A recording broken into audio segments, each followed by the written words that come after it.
So friends, I welcome you all to my channel Nandanam Exotics, and today we'll be looking at my carnivorous plants terrarium. It is pretty much self-sufficient and self-sustaining on its own. It's been 8 months now, so let's look at its progression.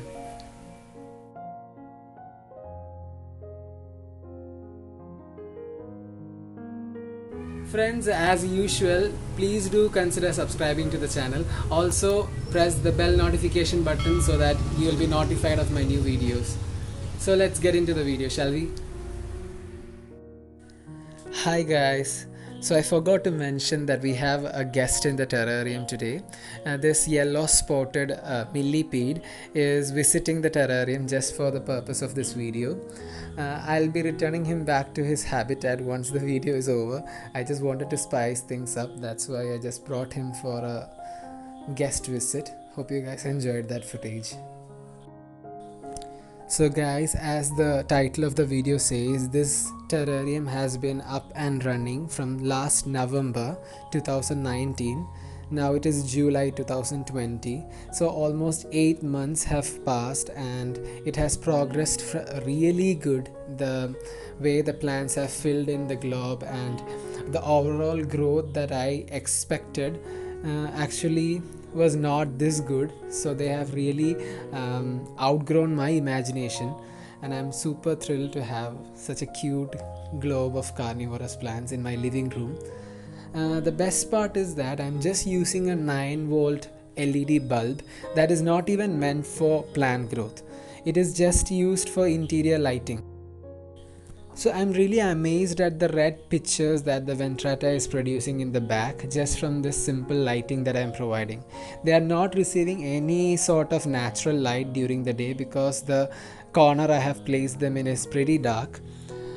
So overall I'm so happy in the way the pictures are responding to the very minimal light I'm giving. I'm not saying everything that I planted 8 months back survived. I lost a pinguicula. I also lost an orchid, a very minute orchid that I kept in this setup. I think it's because of the lack of air circulation. I'm not giving any mini fan or anything to circulate the air inside. Okay, Mr. Millipede is back.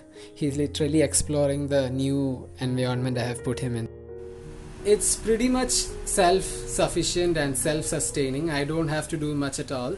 I occasionally give it a water change, or I just water the entire system. That's all. The moss that I've used in the setup is doing something so cool. It's crawling up in the front portion of the glass, which gives this cool effect that I love. Most of the time when I come and watch my terrarium, that is the spot that I always go and check out because that is a cool effect.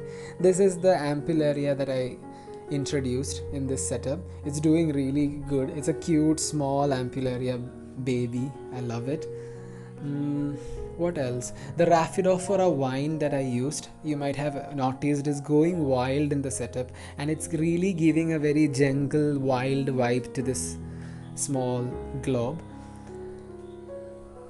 What else, guys? Okay, the sarracenia. The sarracenia is also not doing so great, but it is still giving me small pictures, and I'm happy with it. I just wanted that presence, the presence of a sarracenia in this globe.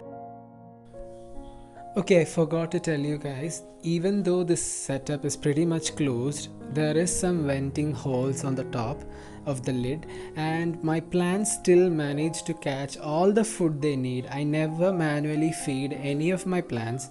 All those pitcher plants with the pitchers have caught at least 2 or 3 ants or mosquitoes or something, and they are feeding their own. So it's totally a carefree system. Do consider checking out other videos in my channel. I post on a regular basis. Hope you guys like my content. Please do let me know through the comment section about suggestions that you have about the channel. So until next time, it's Nirmal signing off.